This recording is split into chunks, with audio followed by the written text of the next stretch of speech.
Hi, gorgeous guy here from Cornwall. I think Stephen's laughing at you, or at me, talking about Scotland. I think a fair fish from Scotland here, that maybe. Isabella, hello, my speaker is being an asshat. Oh, I'm sorry about that. I wish I could sign. I can't. It's one of the things I really regret not learning in life, actually. So it's maybe one of those things I will do.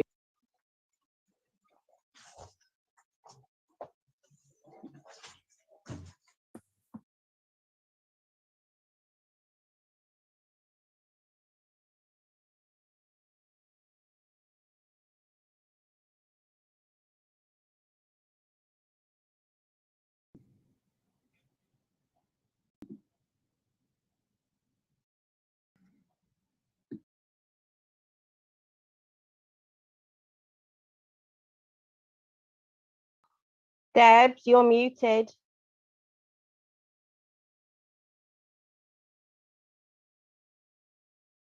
Oh, is that better? I pressed the wrong one. Fucking idiot. Sorry. I've never done that before, have I? Thanks, though. I can do A, B, C. I can do a few things. Sunseeker says, hello. Kara says, you're a fucking idiot, Deb. You've muted yourself. You didn't quite say that, but that's what I'm hearing in that. V says, never too late to learn sign. I agree. I have a friend who studied psychotherapy at the same time as me, and she can completely sign. And she's so good at that. She's wonderful. Scarlett from Scotland, but not Scottish Scarlett. I'm muted. Oh, Memoria says, evening. No, I'm muted. I'm really sorry. I hope you can hear me now. Gone quiet, most unusual. I know, I'm such a mouthy bitch. I thought I'd gone deaf. No, different signs in Scotland to England, though. And America, isn't it? Aren't there quite a few different signs and different things? Anyway, okay, let's talk about the rules here. Please don't talk unless you're invited to, unless I've clearly muted myself, you know, and then talk to me like Zoe just did.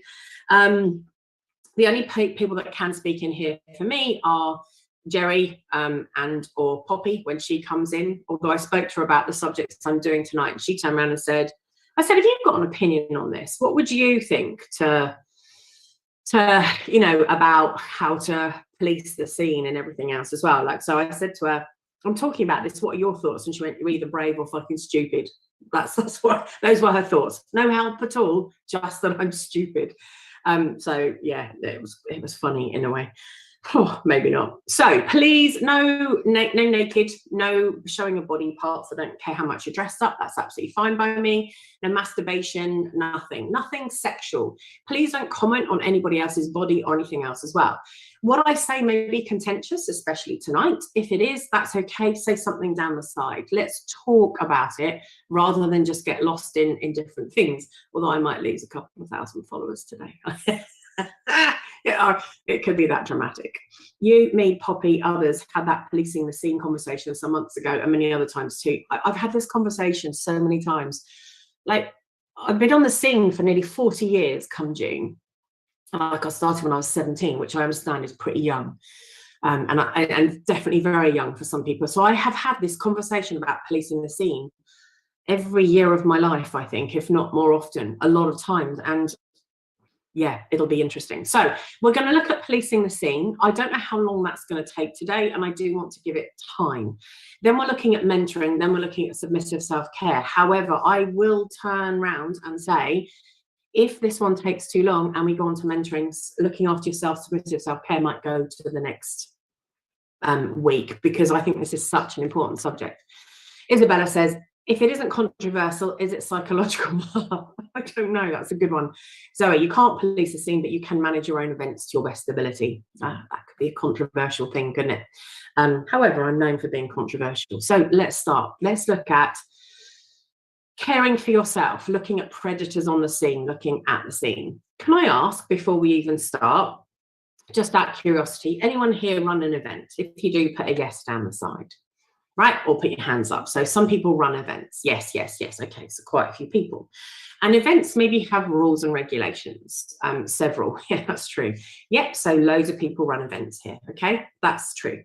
So we can have our own rules in our own ways about the events that we have. Good bit of advertising there, Stephen. Yes, Club Phoenix, straight in. I like that.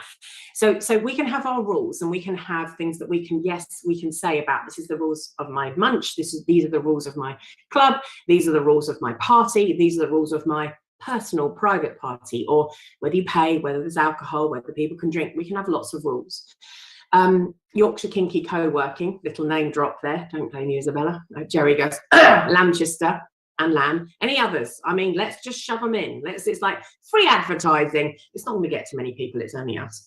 So I understand that we can run events. However, I'm also going to argue that the most amount of predatory issues, rapes, attacks, Marley Munch in Brighton, thank you very much, Jerry, or anything that happens may start at an event or start online, but they actually often take place in private situations.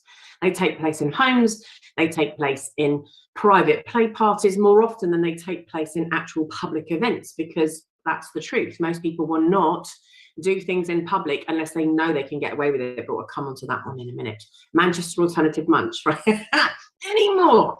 Right, so lots of people have events. Do any of you have rules about behaviour, about how people should act in your events? Do you have a set of criteria that turn around and say, code of conduct, there we go, or like, you know, memorandum and articles for like a business that says this is our goal, this is what we're trying to do, this is what we're trying to achieve. An overabundance of rules. Yes, exactly. Sometimes too much. Don't be a dick. That's a good rule. I have a rule in my house: leave it as you found it. I think that's one of the best rules you can ever say. Leave someone as you found them, unless of course they wanted bruises and shit. That's very different. Isabella, I have some general rules in place, but it's a co-working, so I don't feel the need to over-egg the pudding. Leon says yes, but not always followed or monitored, unfortunately. Okay, so this also comes down to how much do we have the capacity to monitor and what do we do as well. So people have rules. Interestingly, from my personal research into this over the years, what I'm going to say will actually sound quite contentious. So let's go for it all, shall we? So what we mean by self-policing, self-monitoring is also quite interesting. What that means is it's a self-government, self-governance. It's a group of people who will, or a community that will autonomously look after their own affairs instead of going to external or public places like the police, like other people to say, please govern us, please make a difference. So that's what self-policing is. That's what we have to do. There's loads of interesting different industries, different groups that have different forms of self-regulation. So we monitor ourselves and our adherence to maybe legal, ethical, safety standards, guidelines. So that's the way that we work as well. So a lot of people do that in industries where there isn't a third party. We choose to do it. Personally, for me, psychotherapy is a really good example of this. When I first started practicing, there used to be a folder with a set of ethics in it. And sometimes those ethics could be, depending on which governing body you were with, anywhere from 100 to 300 rules that you had to memorize. Honestly, it was mental back then. Now the ethics are, do what you think is ethical. I was talking to my supervisor about this morning, actually, and my ethical code of conduct is, how would I explain this in a coroner's court? That's my overarching ethical guideline. How would I explain my actions, my thoughts, my behaviours in a coroner's court? Hand out the muskets, we're forming militia. It could go that way. So it's very difficult, because what a lot of people do when there are ethical or illegal or immoral breaches or issues, a lot of people hide them because we're so frightened of what people are going to say, what's going to happen. It's happened at my munch, it's happened at my club, that means I'm bad, shh, don't tell anyone. That happens quite a lot as well. It's getting less so, but that still happens as well. So are there advantages and disadvantages at self-regulation? It depends, doesn't it? If we keep secrets, that can seem really good to us. It can also be really damaging to the whole of the scene. And that makes a real difference as well. Sorry, I've just got a call. I'll just tell that person not to call me. Can't talk. I can multitask, honestly. So it's very dangerous, isn't it? So it depends, because we can have punitive measures, we can have social measures, we can do different things to make a difference on a scene or anywhere else as well, depending on what happens. However, most self-policing can go horrifically wrong. Over the years, in the UK and in America, actually, I know this, and I don't know about other countries, there have been numerous attempts at having a body that turn around and have a responsibility. The USA, in some states, is more successful at this than the UK, for whatever reason. I don't know whether it's a power thing, because That's the other thing. This is all about individual power. So the problem is when you've got people turning around and saying, but we need to do something about this, somebody always wants to be in charge. This is the other problem. Or it's a governing body, or it's a small group of people who say, we are doing this instead of putting it out there. So if I became a person who said, right, I want to be responsible for policing the scene, who's with me? The people who are likely to be with me are people I know. The people who are likely to be with me are people who think they are here. The people who are likely to be with me will also be a bunch of fucking predators, because one of the best ways to be a predator is to be in a position of power or authority or in the know. So often the people that are stars or anything else as well will look for that. Outside the government, beyond the police. Oh wait, that's Torchwood. Oh my God, I loved Torchwood. Let's not go there. Again, see, he's been done. He put his dick on people's shoulders way too often and got done for that, didn't he? He went too far. And it's okay. He's a queer man. That's absolutely okay. No, it's not. So the problem with this is whoever puts themselves up. So Leon says, for my local community, oh, a load of things came up at once. It's often the overseers or the leaders that are the abusers or enablers, and those that speak out can be lashed out or silenced, i.e. the predators you just mentioned. 100% Leon. Zoe, one issue I have with people who hide issues at their events is they just show they aren't dealing with what it is. Means people get away with it over and over again, as I've seen it. And after I contacted the venue owner, that's the only time when I was actually spoken about and a procedure put in place. And yet it still seems that they've tried to cover it up and will not do what they've agreed. Tally Rose says, our scene has its biggest event organiser thrown out because stories came out this person was running 3 massive events in Scotland. Yeah, I've been reading about what's happening in Scotland. A lot of people have tagged me and things. And Zoe says, I agree. Listen, this is like war this morning. A big person with a lot of money, let's not say it's money, let's say it's followers, let's say it's people who like them, walks into another country and says, I'm going to fuck you all up. I'm going to fuck you all over. And the world does nothing about it. The world does nothing about it because it's not influencing or impacting them big enough yet, although they've just taken over Chernobyl. Would I be worried? I don't know. So the problem is when you have a powerful person taking power, other powerful people don't always want to go against that, because if they do, they're going against the status quo, and there's a lot of fear.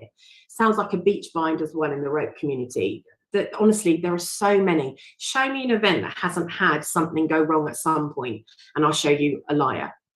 100%, something will always go wrong. It has to go wrong. It's how we deal with it that starts to come into this.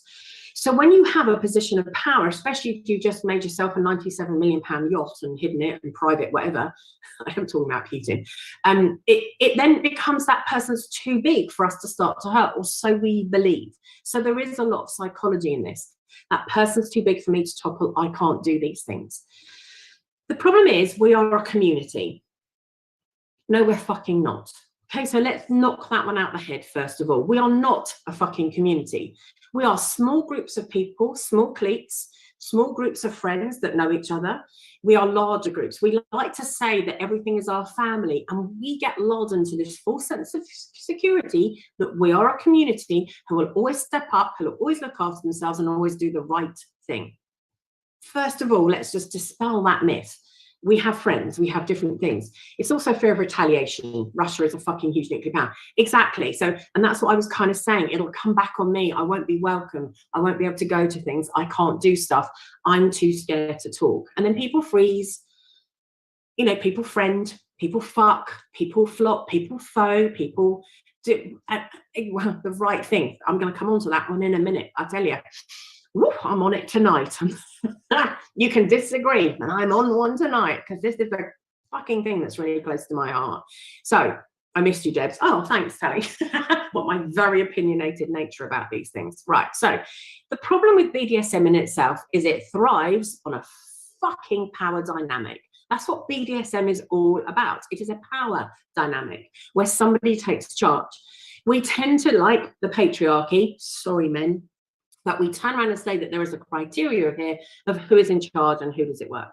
Isabella says, at this point, It's almost impossible to trust anyone who's seen as higher than you. It's almost like no matter what measures are in place, nothing is foolproof in that regard, even if it's meant to be. So with that in mind, what is the point of having these so-called higher powers? Would it not be easier to rely on word of mouth or vouching systems, or just does that bring up to 360 degrees? I'm going to cover that one in a minute. Cinders, I'm glad I've not missed this one already. Prepares her own soapbox and tits up, says, you've mentioned me. You've just reminded me of a random conversation I had with my team the other day, trying to explain how Jimmy Savile and how he was untouchable. Yes, because he had friends in high places, and nobody wants to admit that they've made a mistake. So the problem with the scene is what we're promoting at the moment is this idea of consent. We're all buying into that we are better than vanillas. We're all buying into that we communicate better than anyone else we know. We're all buying into, don't we do it brilliantly? Look at us, we are above and beyond. No, we're fucking not. And now we have become part of our own problem because of the systems that we are putting in place, right? So the problem with word of mouth, when I joined the scene, I got dragged into that massive organizer's circle of influence because no one around me spoke badly about him, because the people who didn't like him did not go to the events I went to. The whisper culture promotes missing stairs. Yeah, come on to that one in a minute. We're still just bloody humans, right? So on average, what you're going to find here is that people that are abused more than anyone is female presenting women, people who own a cunt. Statistically, they are the most likely to get hurt. The people who turn around and say, we've then got people of colour, queer, and neurodiverse. So that's in there too, that's in the pocket. However, the people that are doing the harming, it's interesting as to what you mean where. Again, so when there used to be like summer house and different things on over the years, one of the things that even Pink Therapy put in place, and a few other people, the gay community events as well, said, we will act as a group of people. If you have somebody who does something wrong, come to us, we'll put them on a course. So few went on the course, so few wanted to get themselves more educated. That's something I'll come on to in a minute. Yes, literally resonating exactly in my last writing, Leon. I'm sorry if I am. So as in my own recent events, I'm well aware Kinksters are still human and can fuck up communication just like any other vanilla. And Zoe says that we're humans as well. Speak for yourself. So I'm a honey badger. Oh, I think I'd quite like to be a phoenix. I don't know what I'd like to be. Right, so the problem is, this is also an issue around gender, around colour, around religion, around culture, and around everything else as well, because different cultures have different ideas and ideals about how people act as well. I'm about to say something people will find very uncomfortable. Please hear what I'm saying and know where I'm coming from and know who I am. In fact, some of the most people who make the most people uncomfortable in scene settings have so far been people whose idea of how you approach someone and do something is different to yours. And that is often people of colour, and that is also neurodivergent people. So the most complaints from in-scene situations in parties come from a difference between how I want to be approached. The people who are then go into sexual assault, rape, attacks, and breaking consent are much more your white heterosexual men. Right, so there are 2 or 3 different levels of here about what is it, neurodivergent. So people who will have issues around communication, might have some form of Asperger's, but it's not everybody all the fucking time. So please let's get that right. So people who have trouble with communication or understanding communication that goes how we think it should go, so we can feel uncomfortable. So that happens as well. The problem is as well is everyone refers to the legal system. Let's go into legality. You need to go to the police. Look, do I recommend people go to the police? I do. I do recommend people go to the police. Why? Because it will give them the right statistics and figures. Do I think you are going to get anything done? No, I don't. Do not invest in an ending. It's very unlikely to happen. He said, she said, they said. That's really complex. Do I invest to go into those? Cinders, just going to leave these here. These both touch on violence towards women, especially during sexual activities. I've written about choking. I've written about how to choke. I've written about the amount of people that are killed. I've written about the people who are most likely to experience domestic violence. This is all stuff I've written about over the years because it really gets to me. The police take the easiest way out, which of course they do. They do. They cannot. My fingers are on fire trying to take notes. Type. I think they should know the figures. There is no governing body for us. a few have tried. Often what happens in those governing bodies is that, listen, it goes on record. You can listen later and type it out as much as you like, or have a, I'm really happy if you put a voice to type app on or whatever.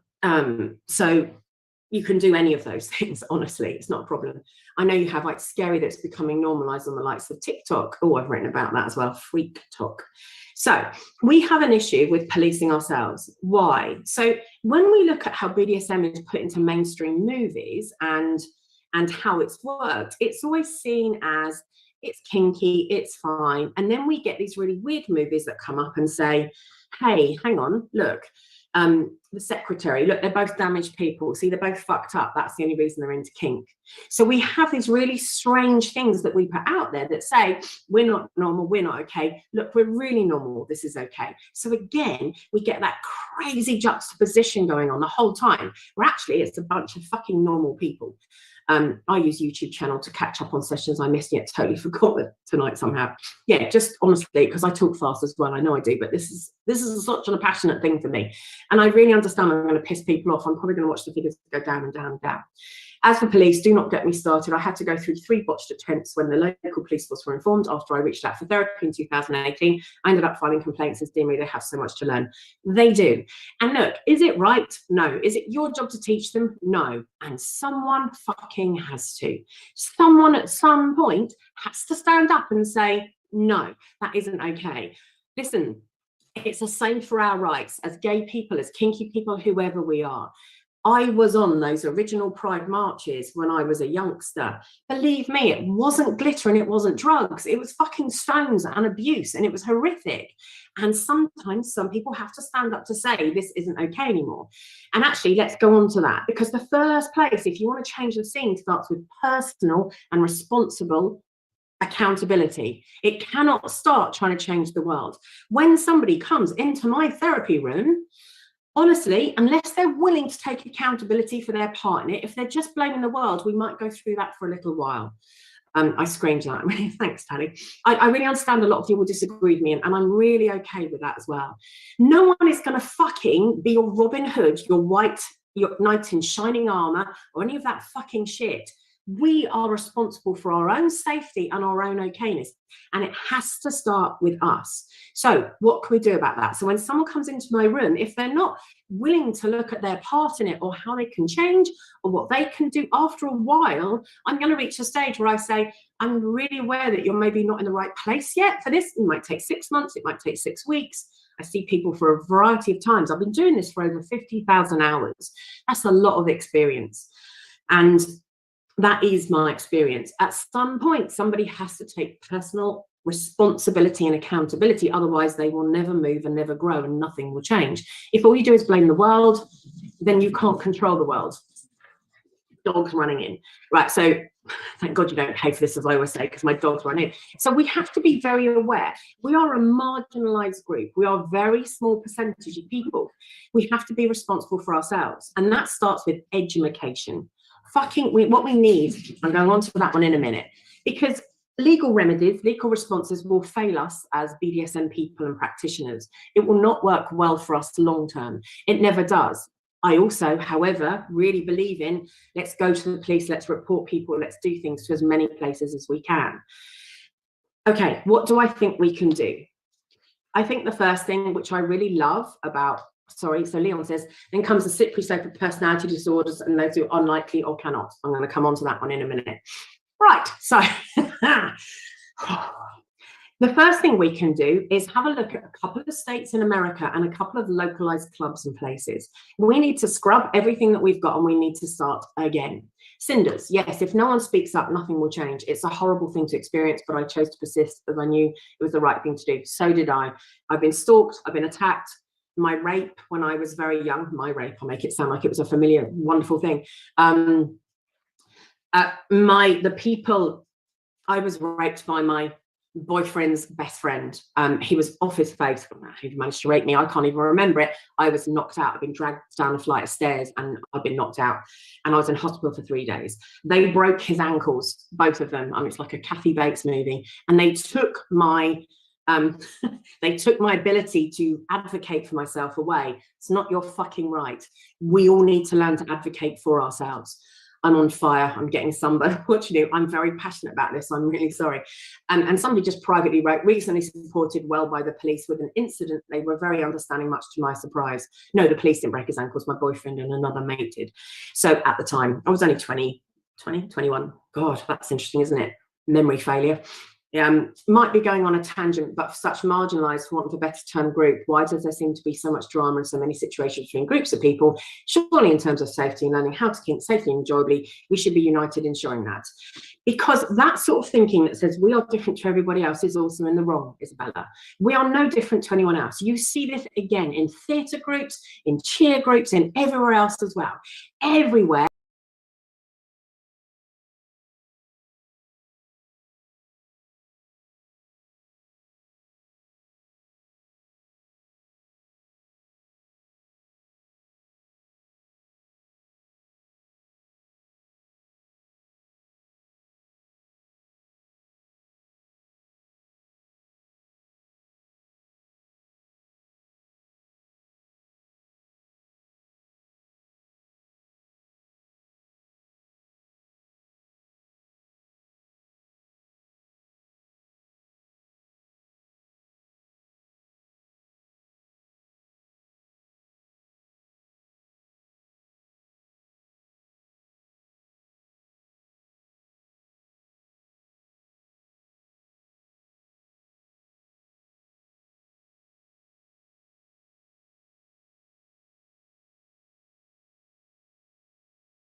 the better people. I'm grateful for all of their help and support.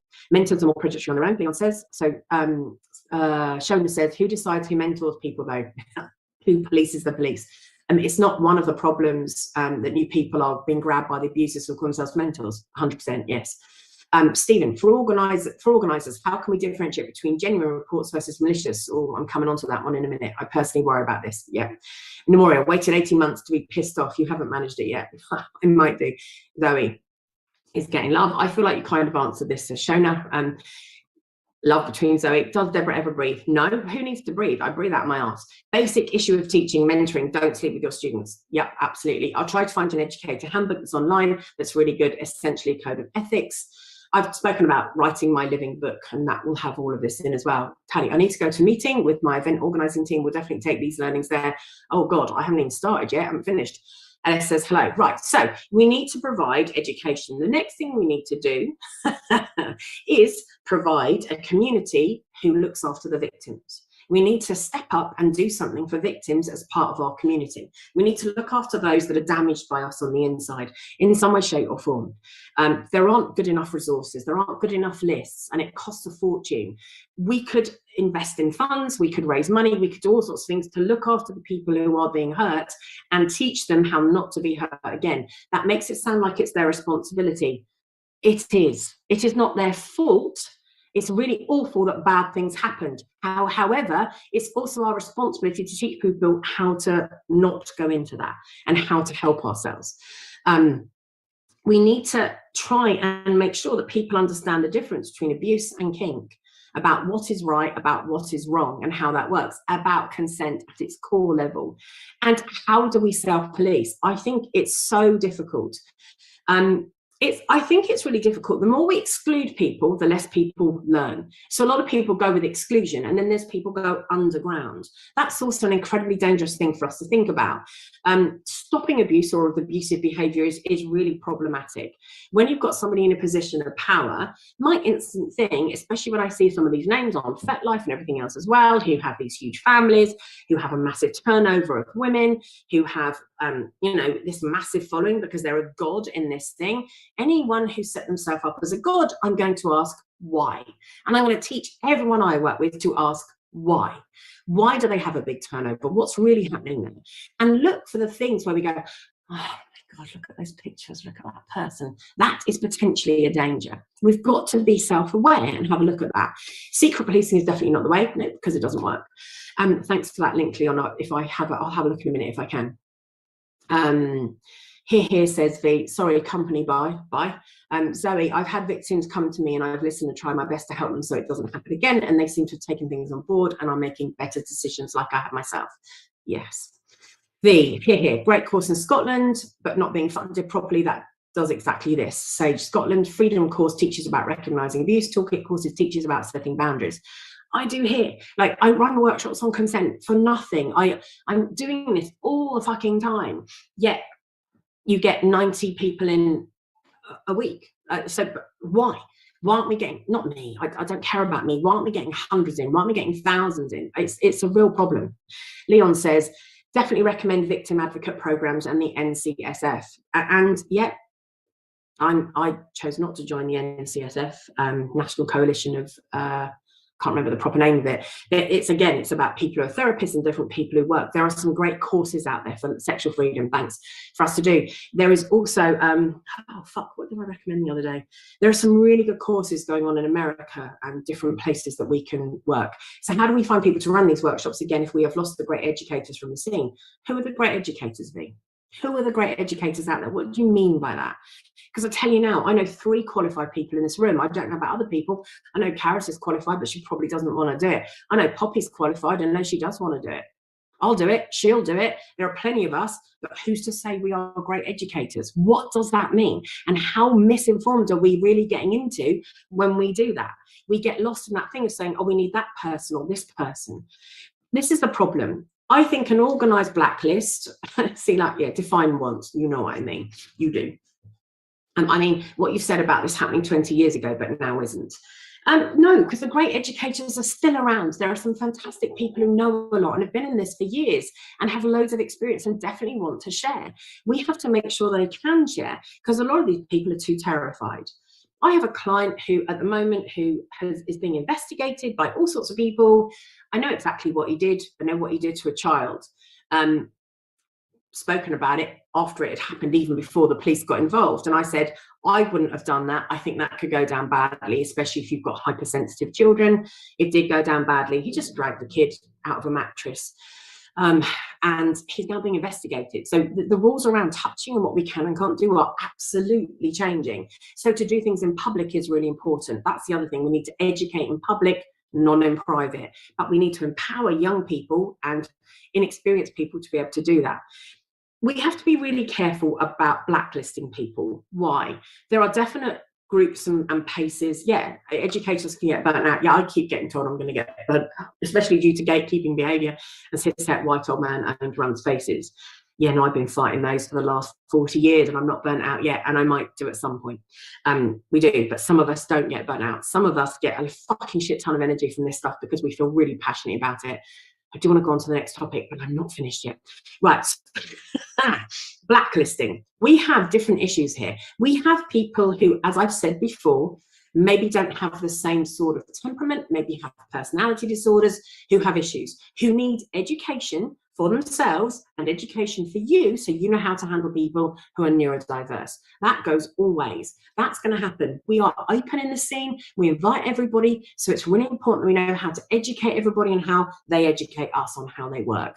Just because somebody is neurodiverse or has a real problem with communication or doesn't communicate particularly well or can be seen as aggressive or is just psychopathologized because, well, they've got borderline, we'll fucking go near them then.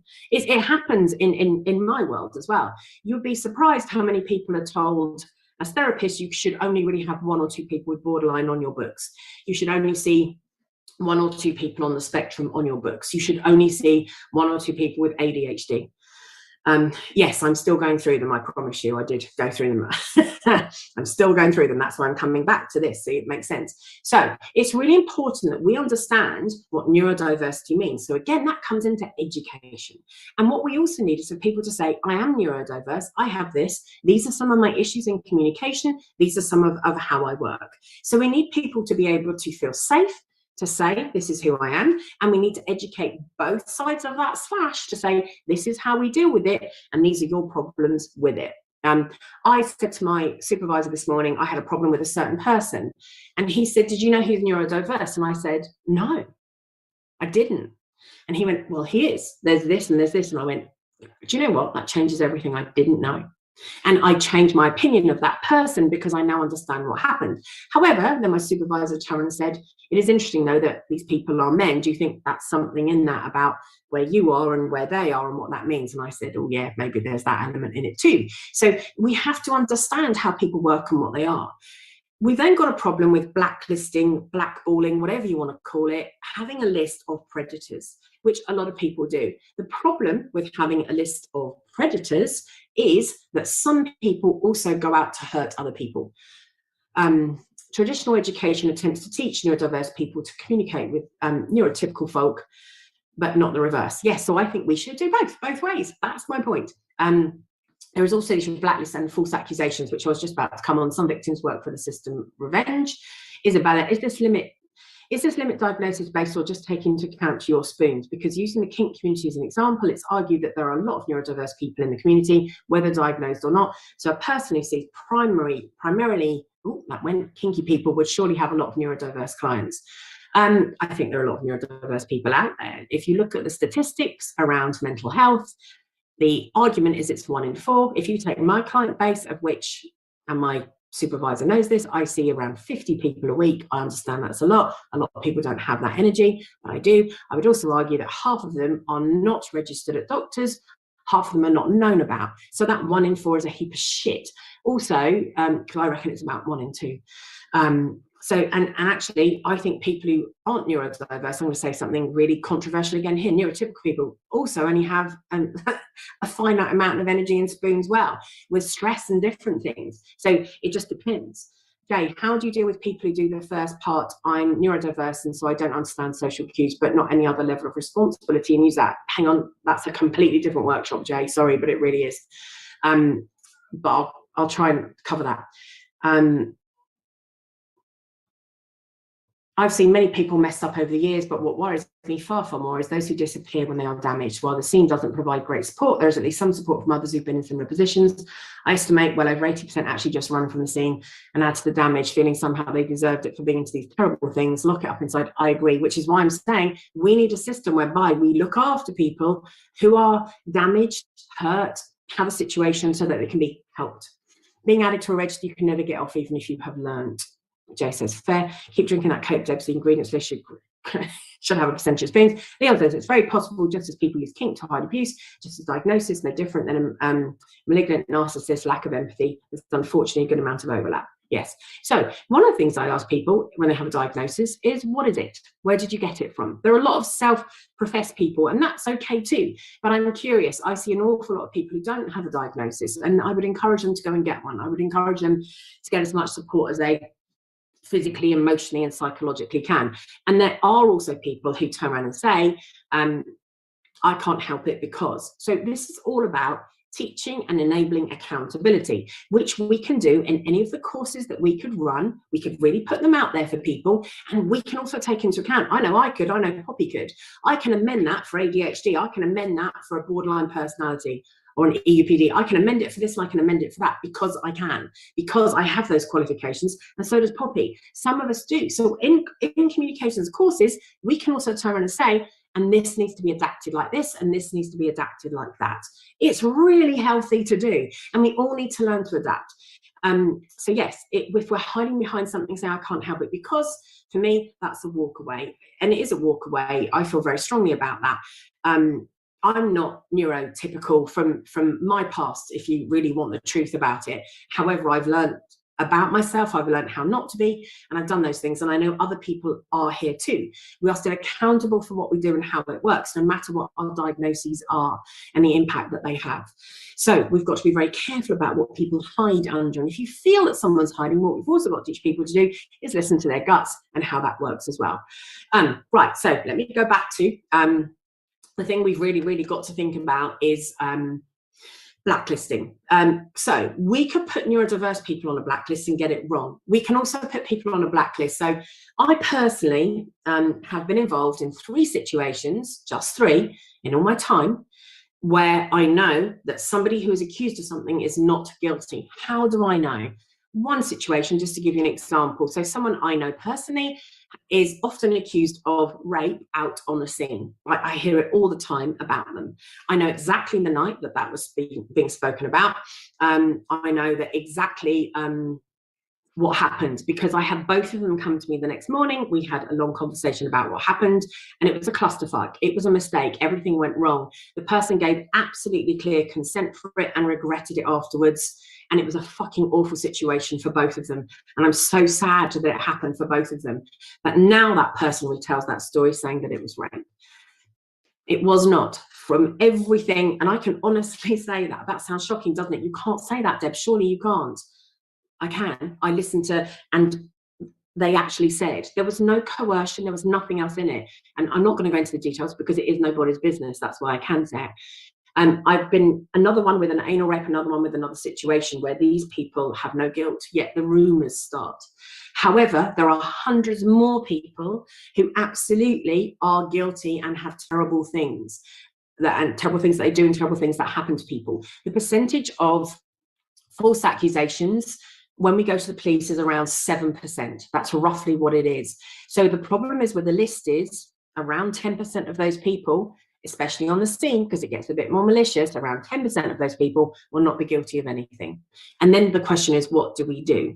Well, we also need a way for those people to be educated to learn to work their way off the list as well. What criteria do they have to meet? What can be done? How can we encourage? What can we do? That's really important as well. Lancaster has a Clear on Consent and Kink workshop that ends with an optional photo op saying, I've attended the Clear on Consent workshop. I wrote the Clear on Consent workshop originally, so it's my baby. And one of the things I talk about on it is That photograph doesn't mean that I guarantee anybody either. It means they've attended a course, and that's okay. It's a good start. However, I also, because I work with Cosmic quite strongly on this one, we had somebody who was accused of a couple of things who then came to a COC workshop, Clear on Consent workshop, and they said, oh my God, I've learned so much. Thank you, Deb. That was incredible. I really feel like I can change the way I am. Another accusation in a couple of weeks. Hasn't changed a fucking thing. Some people do not want to learn and never will. And then the question becomes, what do we do about those people? The problem is, if we drive them underground and we stop letting them come to things, I'm not saying we should let them, please don't hear that either, is when they go underground that they cause more damage, because they get into people, get hold of people and do things as well. Because FetLife isn't the only place. Look at Reddit, look at all the different situations out there where we find people, and just on dating sites as well. And Joey said, yeah, but isn't it potentially a good sign if people choose to put that photo on their profile? Yes, I do think it's a positive thing. However, we need a different system. We really do. So, and I think that's quite difficult. I do. So the problem is, how do we make sure that this consent culture doesn't go against us and gets a bit better? They become more of an issue, and we can't help anyone, so we don't know. I've said this for years. Yeah, it really is a problem. There are lots of articles about the BDSM community, about how it is full of perpetrators. Can I just also put the percentages out there as well? That is not true. We are making a bogeyman out of a lot of things as well. It is a percentage of people. It is a small percentage of people, and it happens everywhere you go. It's absolutely awful. It's bad for us, because we are so strongly talking about consent and what happens. And it's about risk awareness. We need to be able to teach people, but we are making it more complicated for ourselves. We're making it so difficult because we're this private cultural anomaly where we need to incorporate different things to make sure that we can actually look a bit better. I would also argue that there are some submissives and some people who don't fucking safe word when they want to, who think they have to do everything, and then have real problems about the way that they've acted too. So then they're scared. I was written to quite a few years ago about somebody who said, you know, they had sex with me, they shouldn't have sex with me. And I said, can you tell me what happened? And they said, well, I went into a little space in my head because of that. I'm not going to tell everyone their story. Because of that, and then they should have realized that I was in a little space and we shouldn't have carried on having sex. And I said, were there any tells to your space? Is it easy to tell? And she said, no, I can't read a mind. No one can read a mind. How do we sort ourselves out? There have been a few people who've come into this, and I've actually said to people personally as well, please, please, please do not play with anyone. I've said that, actually physically said that to people. I do not want you to go out and do anything at the moment until you get your head sorted, because right now you are a danger to yourself and you are a danger to others. We have to realize, just because we've got a cunt in front of our face or our cock, or a cock in front of our mouth or whatever, doesn't mean safety. It doesn't mean that that person is actually okay. Please, for fuck's sake, realize that lust does not cure a potential problem. A lot of us are falling into lust and going, fuck it, I really just want it. No one can read your mind. No one can know what's happening. So the other thing I'm going to say is, take your fucking time. I understand you want to get laid. I understand you want to be in kink and everything else as well. That source is from an old piece of research that I did. I can't tell you right now, I'm really sorry, in the UK, but it was around 7%. I got slated for it, so I researched it really hard because I thought it was higher. So I remember doing a lot of research on that. However, I also say that that could have changed, so it might have dropped. It become yeah, the argument is indeed heard often in my experience. The same people who go to spaces use FetLife or dungeons to find their prey in a bigger pool, or look good in public and do their deeds in private. Yes, so that's another thing that happens. What you will find is with some predators is and then we have a go at the people that are in their crowds, right? We have a go saying, but you're your friend, they're your friend, they're your friend. So my example of that story with that person, that's absolutely true. But that person, I'm not saying they are, that person could still be going out and doing some really, really bad, dodgy things on the side, because what they do is they create a few situations whereby they make themselves non-predatory and really liked and loved, and then they just pick on a certain couple of people. So that's a real danger. How can we know that? And we also then blame the people that back them, whose experience is really positive of them. Thank you for saying that. Was that about reading minds? I'm not sure. You can read minds because you're not a dom. Yeah, damn, I thought all doms knew our minds. Source for false accusations for rape specifically in the UK. I'm not just talking about rape. I'm talking about sexual assault. I'm talking about different things. Private message. My ex's therapist told me that he couldn't support me, and I was completely shocked. I feel like she was enabling him and not taking responsibility for his actions, and she was vetted by the Priory in North London. I even told her this. Even if someone is qualified doesn't mean they are good. 100%. What kind of numbers percentage are your best guess of consent violators are non-deliberate, those that are malicious predators? I don't know, Gareth. That's a fucking magical question. How do I know that? I don't know. I've written a lot about littles not being able to consent. Reeva's just brought that up, subspace. All of this affects people's ability to maintain withdrawal. I agree. However, we set up again a system in the UK and in America where we say don't ever interfere in a scene. So what we're talking is, even if you see something going on, don't fucking interfere. We're creating this crowd of people that are never allowed to speak up or say anything. My immediate thing is go straight to a fucking, please go straight to a dungeon monitor or anybody else. And if there isn't one around, do you know what I'm going to say, which is going to piss every single one of you off? Fucking step up and stop it. I would rather be responsible for stopping something and getting it wrong than watching a fucking violation. I know that's not a popular thought. I get it. So please go to the dungeon monitor. What kind of numbers? Yeah, I don't really know, because the problem is when we look at that, Gareth, is that they're so famous in their own world. And we watch men talk about it all the time, or look at all these unfair allegations. Well, let's say it is 2%, let's say it's 10. There's fucking 90% of people who are fucking legal, true, and right. And that's not okay either, but that gets so much more publicity. So subspace does affect people's ability to withdraw. It absolutely does. I've got a really massive writing on consent, and it talks about our capacity to consent, and that's ongoing. However, we see consent as the be-all and end-all to protect us. It is not. If you're in a situation where somebody's bigger, stronger, cleverer, whatever it is, or you're tied up or whatever, it doesn't matter how many conversations you've had about consent, somebody can break it immediately. Please don't get tied up. Please don't go into bondage straight away. Please don't go for a rope straight away. Take your fucking time. Get to know somebody. People do out themselves. You do see it. Sweet cherry, yet we tend to hear more about those 2.5% falsely accused, and they're not. Yes, exactly. That's what I just said. That should be sharing their learning. That's really important as well. Speak up as victims if you have the spoons, if you have the capacity. Don't just say, he's a cunt, she's a cunt, they're a cunt. Say, how did this happen? Share your story. What led to it? Let's educate by sharing the whole story, not just the result.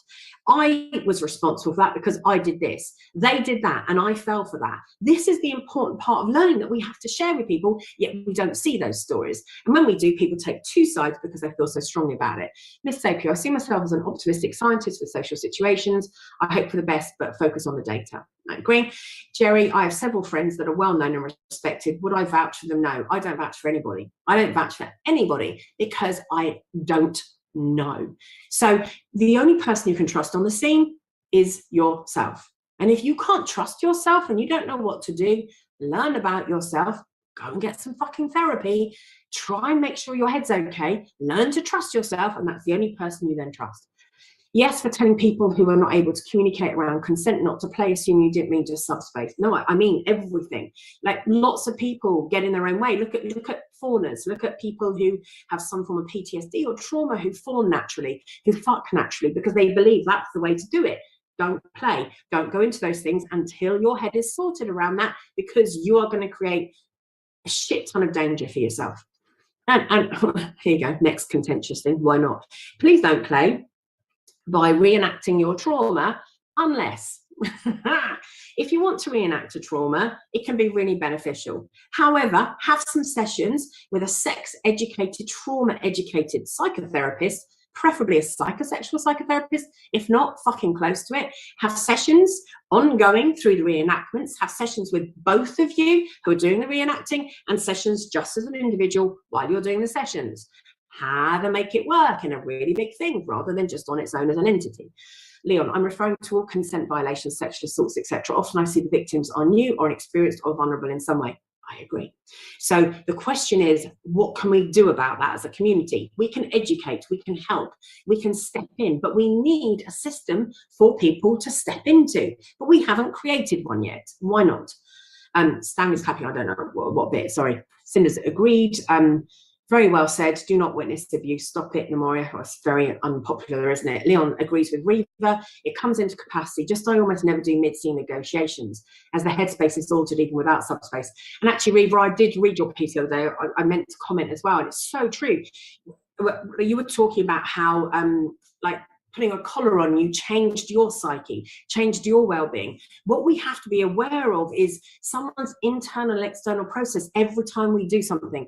I'm not saying we should always be saying, can I do this? Can I do this? Can I do this? Can I do this? Right? That doesn't fucking help anyone either. So you put shit in it, makes it really boring. We fucking hate it. It's a horrible way to have a really good session. But fucking be more educated. Be aware. If somebody shifts in their tachycardic skin response, shifts in their way they're talking, or if they become silent, just take a fucking step back and say, is everything okay? And can you even tell me if it is? You get a shrug of the shoulders, stop what you're doing. Fucking stop what you're doing.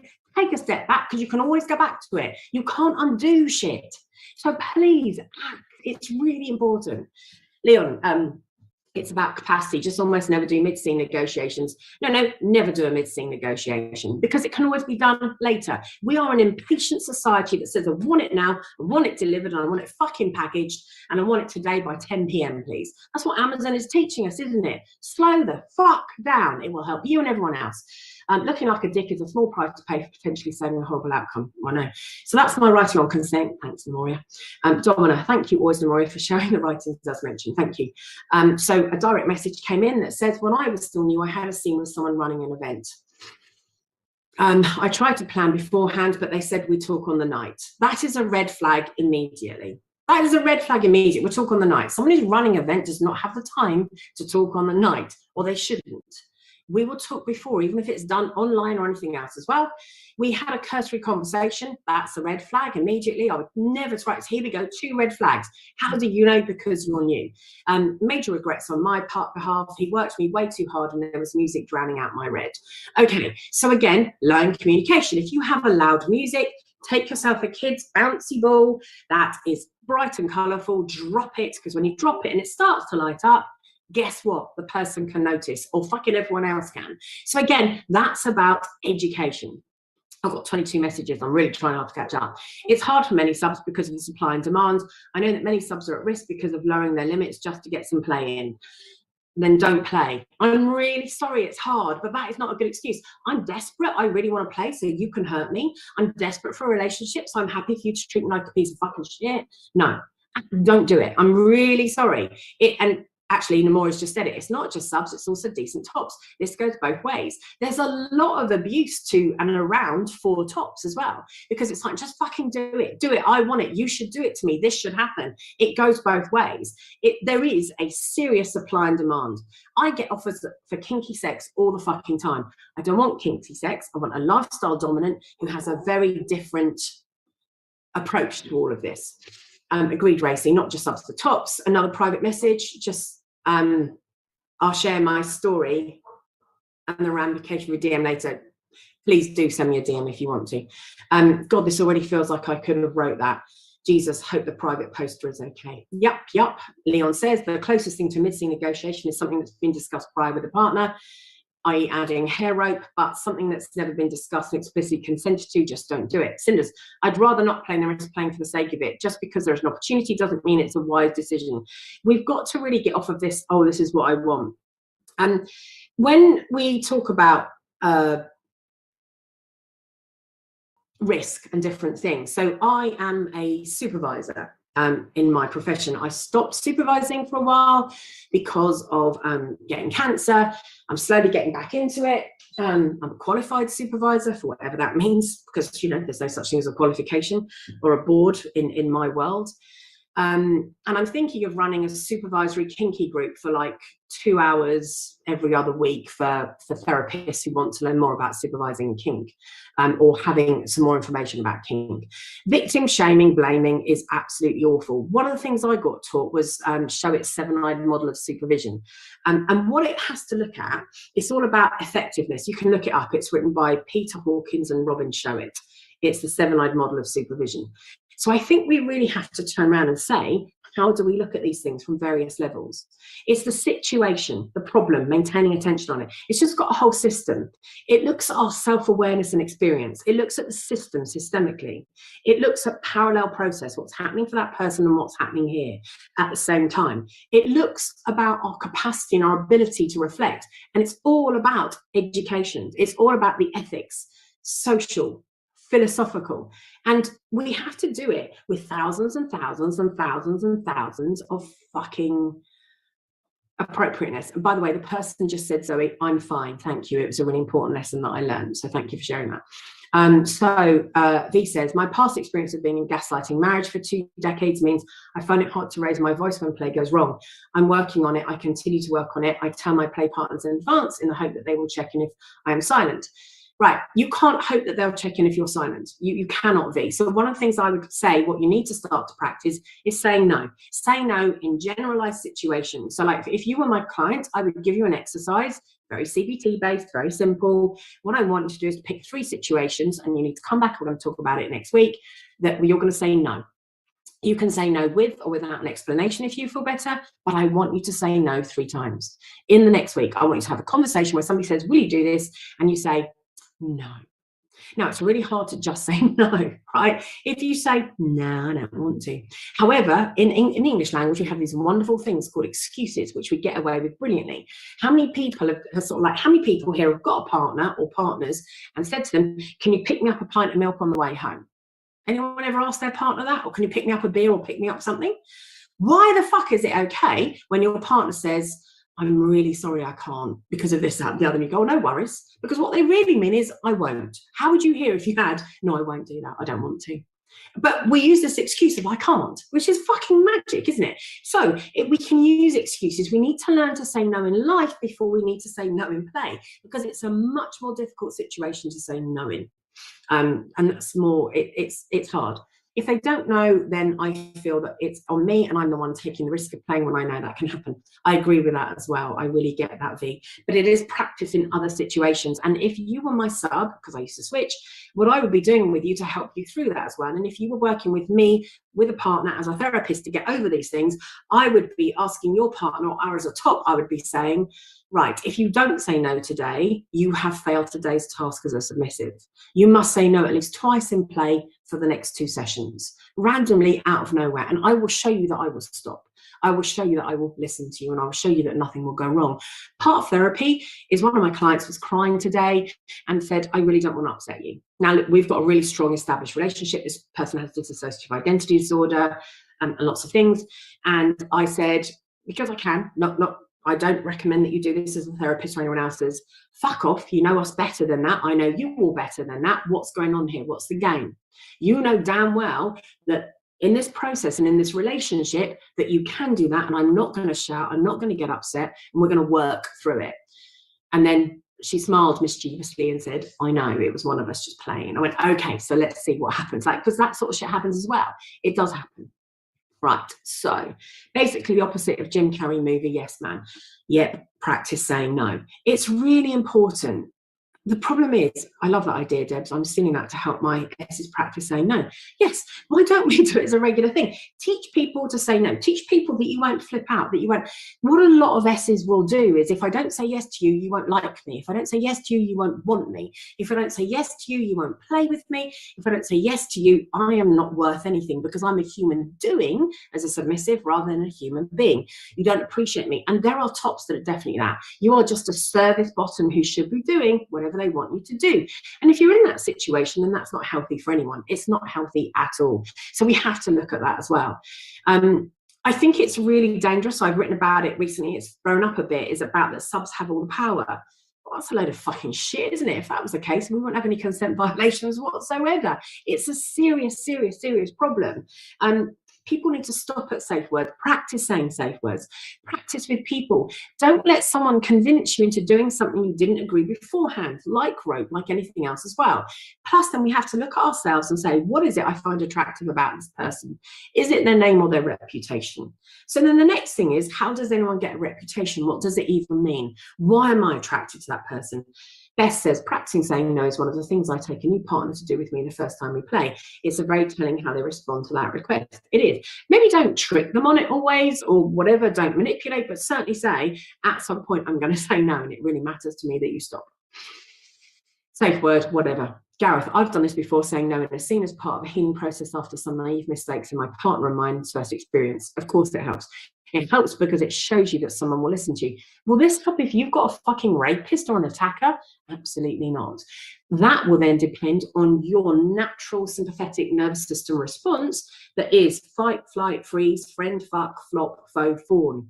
So many fucking Fs. We all respond differently. I'm terrible at saying no, but I know that I must improve on this. So okay, Stanley, I'm going to pick on you for a second. I know you haven't consented to that. I do kind of say, be aware of that when you come in here. You are right. It is your responsibility to do that. So the invite is then practice some things that help you say no, rather than just saying, I'm terrible at it. I know I must improve. That's not going to change anything. Only you can change it and move on and do something about it. So you need to do something about it. Please do. I am really encouraging you to really practice. Sweet Cherry, a reputation is absolutely nothing. Never mind what a great reputation someone has, and no one can tell what they do behind closed doors, and it's better not to find out. Look, the other thing I'll say is we talk. Submissives talk, and so do tops. We talk about, please remember there can be really difficult submissives as well who manipulate and change situations. It goes both ways. It's really important for all of us. Stanley, don't do your best, just do it. I'll do my best or I'll try becomes an excuse for us not to do something. So again, I'm picking on you slightly. Find 3 situations this week, just in the week, say no to something that you don't particularly want to do and see what happens.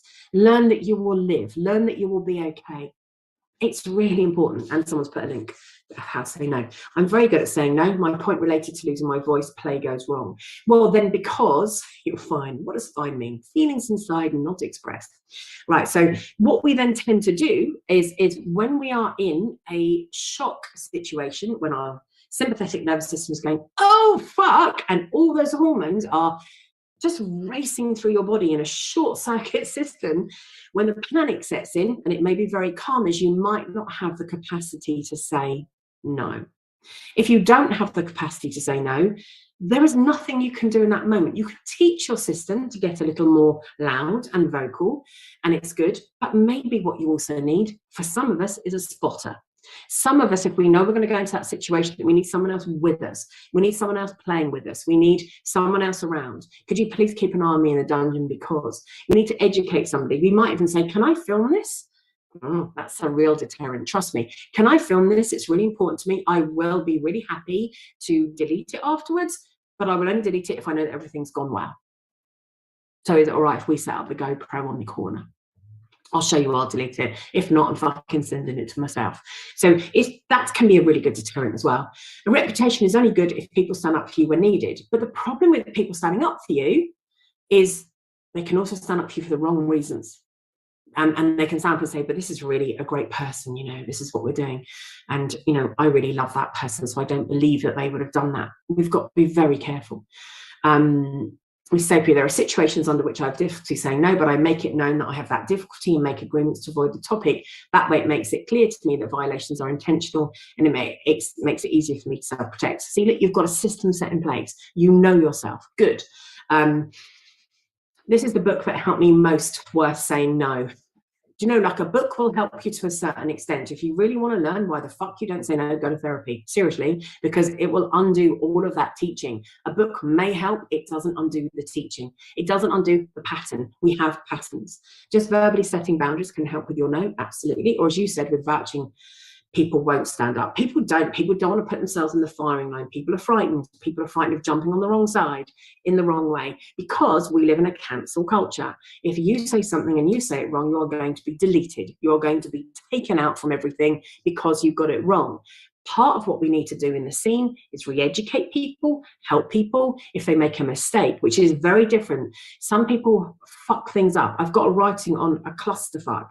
It's really important that we help educate people, because if they just got something wrong or they didn't know, it doesn't mean they're a bad person. It means they got something wrong. Everyone else learns when they get something wrong. The problem with the scene is when we get something wrong, another person gets hurt. That's the problem. You can use hand signals too if you find it hard to verbalize your wishes. An ex-dom of mine and I created a series of hand signals for me to use as I physically lose my voice when my asthma is triggered. Yep, we can drop things, we can hold handkerchiefs, we can hold things that make noises, we can we can do a lot of things. The point is, what we can do is teach that in workshops and make sure that these ideas are shared. But if you don't come to them or don't do them, no one will do it. And we all expect a lot from educators for free. Please keep doing this, please keep doing this. Actually, if you really want to do BDSM, whatever you want, lots of ideas, we need to share ideas. We need to write more, we need to do stuff. But there isn't one original writing on FetLife. There isn't one original writing on Reddit or anywhere else as well. They've all been written before because this stuff has been talked about for years. We just put a slightly different slant on it. It's there if you want to find it. I don't remember who told me this, but both as top and bottom, make your partner say no to something before the session. The things that sticks in my head was, how do I trust your yes if I know you can't say no? And yeah, another take on that is, what is your yes? What is your yes worth if it's always a yes? What is your no worth? We have to think about that. So hand signals can be really good. Noises can be really good. Touching a board can be good if you're non-verbal. There are lots of things that you can learn to do. You can have different words for psychological stops compared to physical stops. You can have different codes for different situations. They're really important. I've had a couple of people use my reputation that they knew me, which apparently meant they are safe to meet up with, simply because they know me. He actually pushed and broke my consent and boundaries. I wasn't and never would vouch for anyone that isn't me. Yeah. Well, this is so true. It is true about what your no's worth. Yes, someone saying no makes me so much more comfortable. Yeah, Jerry, you have to be in a space where you remember what your signal is. If you're being walloped too hard, you might grip your rubber ball very tightly. That's also very true. It's also very true that the top also needs to be in a good space to remember. So all these things have problems, because if a top gets into a top space or starts to go away with the fairies, they're gone too. Stanley, it is my responsibility at the end of the day, so I need to be more careful. This is the problem. This is the danger for me, isn't it? I'm the person at the bottom. It's no good me knowing all about consent, first aid, or anything else as well, when the fucking cunt who's doing it to me doesn't know any of those things. I cannot help myself resuscitate if I'm fucking nearly enough dead. And what is your yes? Oh, that's a writing. See, I've written about it before as well, Zoe. So maybe you should look at that one as well. What is your yes worth if you never say no? Tops and bottoms. Let's not forget them. Yeah, so I think it's really important as well. One of the things we need to promote as human beings is the skill to listen, the skill to appreciate, the skill to work out what's happened. When someone tells you something, we need to work out, do you want a rant or do you want a solution? Like, help me understand what's happening. We need to listen to people who say, I've got a problem, I've been assaulted. Instead of saying, oh, don't talk about that, can we leave it? That's not so good. We need to fucking sharpen up and say, shit, what is it you want from me? What is it you want me to do? If you don't know, can I offer this list of things to you, or do you just want me to listen? It's really important when someone says to you, I have been assaulted, I have been abused, this has happened to me by this person, we need to believe. And we need to believe up front. And it can sound incredulous sometimes. And you can have some doubts. Of course you can. Fucking listen. Rant first, then solution is the way to go. Yeah, it varies people to people. So safety is an interesting one, isn't it?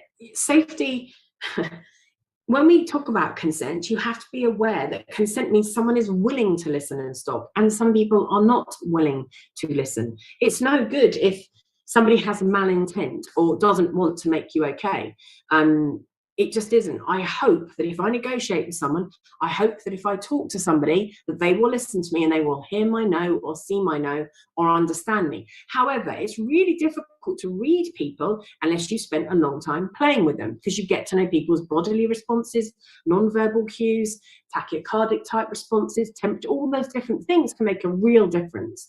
Active listening is there. So like when a person starts to be a therapist or a counsellor, one of the first courses they have to do is an active listening skills course. We all think we can listen. Believe me, you cannot.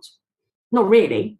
We're taught how to listen. And in some families, we're taught how to listen very badly. John, I won't play with someone unless they have said no to something, but it's not a guarantee. Trauma fawning is a thing and nearly impossible to detect. That's actually not true, John. Fawning is really easy to detect because they're always working out how to please you, what they can do, never saying no. A fawner will never tell you what they want. A fawner will never say how it is for them. A fawner will never say, I'm uncomfortable with that. In fact, it's very easy to tell, but it gets confused with submission all the time. That's one of the problems that we have. It's difficult to differentiate between those two. So sometimes I might turn around and say to somebody, I would like you to do this. And it needs to be very difficult or awkward or near enough impossible, because I want someone to say, again, I don't switch anymore. I want someone to be able to say, fuck, I don't know if I can do that. Good. I'm glad you said that. Let's move on. That's important too. But most of us don't spend the time doing these things because we're also fucking wrapped up with, oh, but it needs to be this way. It needs to be this way, or it has to happen this way. So we really need to be careful. We need to put resources out there. We need to offer therapy for people from both perspectives. We need to make sure we educate people. We need to educate people at fucking school about consent, let alone anything else. We need to educate people at school about psychological conditions, issues, situations, everything else as well. We need to start doing it a hell of a lot earlier. We need to make sure that people are listened to, and we educate people who are in a position of listening and power to learn how to listen, to learn how to act, to learn how to do something. We need to make sure. We need to educate men and women. And the reason I use the two dichotomies of that, because I'll tell you what, people who are non-binary, people who are trans, everything else, they have enough shit fucking going on, and they're some of the most abused people around. So we need to educate the extremity of men and the extremity of women, because all the rest of us who are here, who are queer or in some different way, have had to deal with all of this. Have they, Tempest? That's interesting. Australia just mandated consent as part of school sex ed. All I can say is I hope it's taught well. I run a consent course at sometimes for a local private school. Interesting, it's a private school. I don't charge them either. And I can talk really freely. They let me say the most disgusting, terrible things to this group of 15-year-olds, 16-year-olds. And we have the most incredible conversations, because a lot of lads don't even realize that someone freezing isn't consent. Well, she didn't say no. Yeah, that's not consent, isn't it? No, and I'm not attacking the boys. We then have a really good conversation. That's the difference. It's all about having those educational type conversations that make a difference. We need to be able to have a look at what's happening here. We need to strengthen our laws and create awareness so that we get better. But you and I can't influence the law. We can sign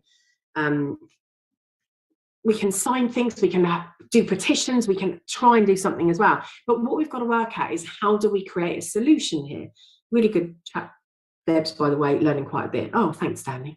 They cover consent in the eldest school as well, Deb. State grammar, not massively, but certainly a lesson during sex ed. I'm glad. It should undercurrent fucking everything, shouldn't it? But it doesn't. I also think as well, some of the assumptions we make around people's capacity to learn or to hear also needs looking at. That's what I mean by the dual level of education when it comes to neurodiversity and consent. Like, did you understand what I said? One of the things I say to my kids often is, can you just repeat back what I said? Because sometimes I get that I'm not that clear. And they say something completely different back to me, and I think, fuck, how did that happen? So again, it's just covering understanding as well that makes a real difference. So we need to take a scene-wide educational campaign. Jerry, I bet the 15 to 16-year-olds love the opportunity to talk about this stuff. So many hold it in. They really do. You even get the smart mouth lads, and I love being able to pick them up and smart mouth them back, because they'll shut up quickly and we have a great time. Domina, I feel like the majority of what I've learned about consent, I've learned in the last 4 years. I'm 33, isn't that a scary thought? Yeah. However, again, I'm still going to reiterate, this is really fucking important in the scene. Consent is not the answer to everything. Education is. We assume because we talk about consent that we're okay, and it is not true, because some people will never listen to consent. So we need to educate people psychologically and physically about what all of those things mean, and I feel very strongly about that. And for me, that also comes into mentoring a bit, because we've still got 20 minutes left. Look, actually, no, let's go. But does anyone want to say anything and more about this? One of the safe words I have is clarity, which I use when I want to clarify something a top has said.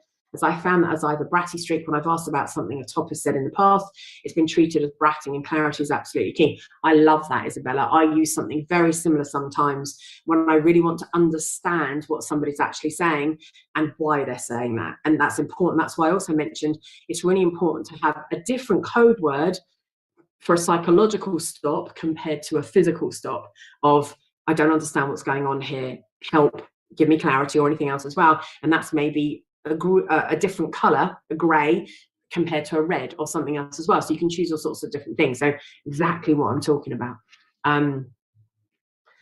Where are we? I've learned so much being on the scene about consent and other topics. And again, let's not, this is the problem, let's not just get obsessed with consent, because it's something we talk about all the time, but we're creating this issue in the scene because we believe we have consent, but we haven't educated properly. Same, Domina, and how to set boundaries. Boundaries are really important. So everybody tells you how to set boundaries. I'm in the middle of writing a massive piece on boundaries, because what I'm doing in this piece, instead of saying you should set boundaries, in it I'm writing, this is how you set boundaries. This is how you hold boundaries, because a lot of us write pieces and say, you must hold a boundary. Now what? Yeah, but you should. I don't fucking know how to do that. So again, that's really important. So really wish I don't have the skill ability to do that was more common. I can count on one hand, and it's also the one time I said to the person I was talking to got really manipulative. The problem is, what we're very scared of on the scene is, if I tell you I don't know how to do that and I've never done it before, you won't play with me. And that's what we're interested in. We want you to play, we want you to do something, and then we're like, no, boom, got to have that. So we start lying, and then we start building on a lie, and we don't know what we're doing. And Jerry, consent is a bit useless if only one person in a dynamic understands it. Consent can only happen in more than two. That's it. Consent cannot happen with one. It happens internally. Admittedly, that's different. Baby Bunny says clarity is a brilliant strategy. Yes, please do that. It's really important. Must admit, it took me a while to get that in place. A few unnecessarily bruised buttocks. Yes, especially if you are a brat. And watch bratting, watch topping from the bottom. Just talk clearly about what you want. Yes, brat as well, but be aware of the difference of the power that it brings. Tempest, you've got another compliment on clarity there, so that's good. John says, I'm 50, I've learned more in the last 9 months than the previous 50 years. Yeah, I agree. I really appreciate we haven't even gone on to fucking anything else yet in the topic for today, so I really apologize. I will knock everything forward. But let's talk a little bit about mentors, because mentors also have the capacity of being a problem and a solution. I think if you want to be, okay, let's go for it. Let's go for my unpopular opinions today. I think if you want to be a mentor, you should not put yourself up for it. I think you should be put forward for it. I think that's the difference for a start on the scene. I put forward this person being a mentor. Do they have the time? Do they have the capacity? Because you have to have enough spoons to be able to do it. You also have to have the capacity to say no at times as well. And you have to negotiate, what does mentoring look like? I absolutely do not agree that mentors should play, nor should they have sex. I'm really sorry. I know that some people say no, but that's okay. I do not agree with that in mentoring in any way, shape or form. I'm sorry, I understand that some of you do. You might say this is what a rope feels like. Okay, great, but please. It's so easy to overstep a boundary at that point. So Mindfulness says, I had a mentor at work. He was great and he never approached me for sex. Yeah, we shouldn't, should we? It's a position of power. If you have a position of power, when the power is like this instead of like this, then no, it doesn't happen. I agree with you, Deb, same gender, same role, and no play or intimate relationship. Actually, Zoe, I don't also agree with same gender. What I agree with, what I'm talking about here is sexual attraction. So for me, if you've got a, look, it can be really hard. And also what we tend to say is, yeah, but what about a switch? Well, then look at the gender, look at the sexuality, and look at who put them forward for it. I'm a big believer in put forward. Someone else wrote, neither should they share the mentee's partner. Never. It doesn't work. It doesn't work because it's a relationship in a different level. I do think it's better to go for same side of the slash. Are their beliefs, their definitions of what being a mentor looks like is very important. So the first thing I would say is, okay, we're talking about mentoring. What does that mean to you? What would that mean you would give to me and I would get from you? And what is it you want from me as your mentee? I really understand that mentee isn't a real word, I know, but let's use it anyway. So disciple, pupil, whatever you want to call it, who gives a fuck, but I'm going to go with mentee for now. That question then becomes is, what do you expect from me? What will it look like? How long will it last? And what will this be? Racy, the only consider mentors at the same type, a dom for a dom, a sub for a sub. But I put this out the other day, a little manipulatively, admittedly, but it was amazing how many people said, no, they don't have to be. I can choose who I like. Yeah, I agree. You can. And I can't tell you the amount of people that then came forward privately and said, fuck, the amount of times I've been abused, assaulted, or different things as well. Jerry, why would you want to mentor me? Yes, that's very important. What's in it for you? What are you going to get out of it? What does it look like? What do you think I should be doing for you? How will this be? I spoke to my supervisor. I've got a newish supervisor, and I said to him this morning, we've had about 6 to 8 sessions because he's new. How do you think this is going? I know how I think it's going. Like, how is this working? I know I pay you. Does this work? And he honestly said, honestly, Deb, I sometimes wonder why you come to me. Your experience is high. I hardly go for supervision anymore. I don't think you need to see me that much. What is it you get out of it? And when we had a really interesting two-way conversation, two-way, not just one, two. And the idea of nomination rather than what we have now might be a better system, but I would worry it would reinforce occasionally dangerous people on the scene, as now they are further seen as a person in good standing. So get somebody who isn't doing it for the rope, isn't doing it for the play, is doing it for something else as well. How much are you going to listen to me? How many questions can I ask you? What would that look like? How many times? Like, what would our principle look like? At the end of every supervision I have at work, we have a question, what went well and what could have been better about the session. Absolutely, I get that. What's your experience in order for you to mentor me? Why should I take you on as my mentor? What will you bring to the table? What will that mean? Really good question. Perhaps some of the best mentors are those that don't know they are mentors. I agree. And also because they're willing to fucking share. They're already doing stuff. If you see somebody who is mentoring, let's say you see, I'm really sorry, men, I'm just going to pick on you for a minute. What's new? If you see a 50 or 40-year-old man with 23, 18-year-old mentees who are all girls that he ties up, I'm going to fucking question that. It's funny, that, isn't it? Who is he mentoring? Who is she mentoring? What's happening here? Someone's just messaged me, need to bounce. Thank you. Always wonderful to hear your unpopular opinions. Thank you too. Does this person really know what they're talking about? Check it out with somebody else. Do they have references? Do you know what? I should have said that on the first thing. Don't know why I completely forgot to say it. Fucking hell, ask people for references. Who have you played with? Who would recommend you? What would they say about you? What 2 or 3 people could you say? Like, this is interesting in therapy. So one of my modalities is transactional analysis. Did you know in TA we're not allowed to put up? I've been trained in other areas as well. So thank fuck for that, because if I was purely a transactional analyst, I would not be allowed to put up any recommendations or anything, because you're not allowed to. So I'm not allowed to give references. Isn't that crazy? Whereas others are. So, but within this, it's really important. In terms of mentoring, is a red flag if someone who is a mentor agrees with some red flags, but otherwise gives good advice. What do you mean? Can I ask what you mean slightly? I'm not sure I know what you mean, Isabella. I think like, for example, politics and agreeing on certain red flags does come into it for me. I didn't vote for Brexit. I'm not a Tory, like blah, blah, blah. I'm not going to get on with you. Very, very much so. Blah, blah, blah. You made me double check, but mentee is in the English dictionary. Is it? I always get slated for using it. Thank you for it. I can't believe you just looked that up. I actually have a university accredited certificate that says I can mentor. Yeah, but I think being a therapist is being a mentor sometimes, or a life coach, or different things as well. So I think it comes into it. That's funny. I didn't know that. I've been educated today. Thank you. So ask for references. What do they know?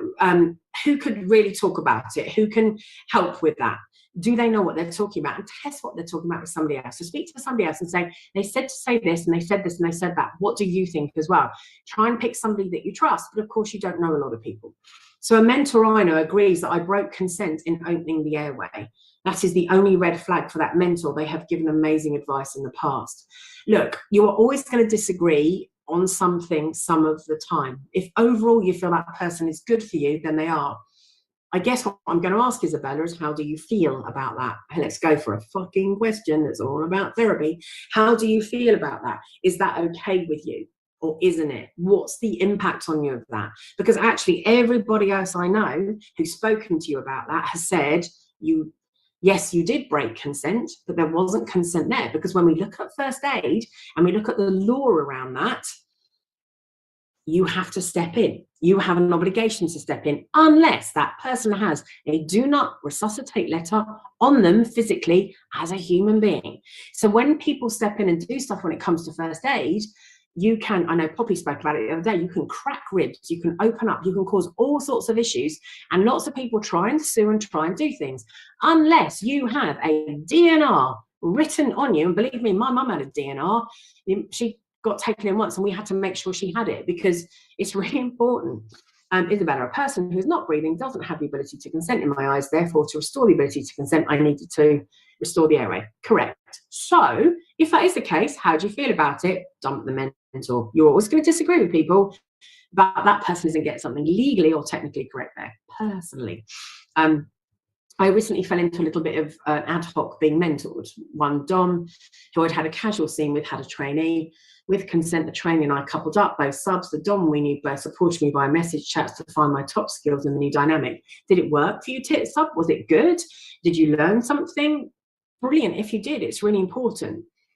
But I think it's really important that we work out what mentoring means. And I think the first thing you've got to do as a human being is say, what is it I want from a mentor? What am I looking for? Because when you write out a list sometimes and you work out what it is you actually want, you stand a much better chance of getting it and working through it. What are your thoughts on ad hoc mentoring? I think ad hoc mentoring can work for a certain situation in certain ways. So some people need a little bit of mentoring in one situation, but they don't in something else. So like, for example, if I was to open up this workshop to say, I'm offering supervision for anybody who wants kink-related supervision, and you're only going to come once or twice a month for 2 hours, it's kind of ad hoc. It's not a regular thing where it's every so often, but it's not their main form of supervision. However, it's really handy for the different sets of criteria that they want to work with me with. So they need it in different ways. So it can be really good. It can be really helpful. However, mentors, what does that mean? So there's a difference between a protector, there's a difference between a mentor, they're different as well. I think they should just be enabling you. They should be educational and they should be sharing thoughts and feelings. The one thing I would say about mentoring, why I think same side of the slash, well, the reason I think it is because when you're talking about submission, you're talking about emotions, you're talking about experiential stuff, you're talking about managing pain, you're talking about how to serve somebody and how to do things. When you're talking about dominance, you're talking about some psychological stuff, but you're often talking about skills. You're often talking about how to do something, when to do something, why to do something. And they are very different aspects. Now, you might want to learn something from the other person's flash, and that can be really helpful. Please remember as well, when you do mentor somebody, you're mentoring them in your fucking way and how you want to do it and what that means to you. And that's the same for topping and domination as well. It doesn't mean that it's for everybody. That's in their way and their style. Isabella, would a one-off flogging tutorial pep talk be classed as ad hoc mentoring, or is that another kinky grey area? I think that's teaching. It could be mentoring, but it's teaching. Mentoring is about having more of a conversation about me personally and you personally. That's the difference between mentoring, life coaching, and teaching to a certain extent. 50 shades of grey area. Yeah, I think mentoring should be passive, not playing, says Jerry. I agree.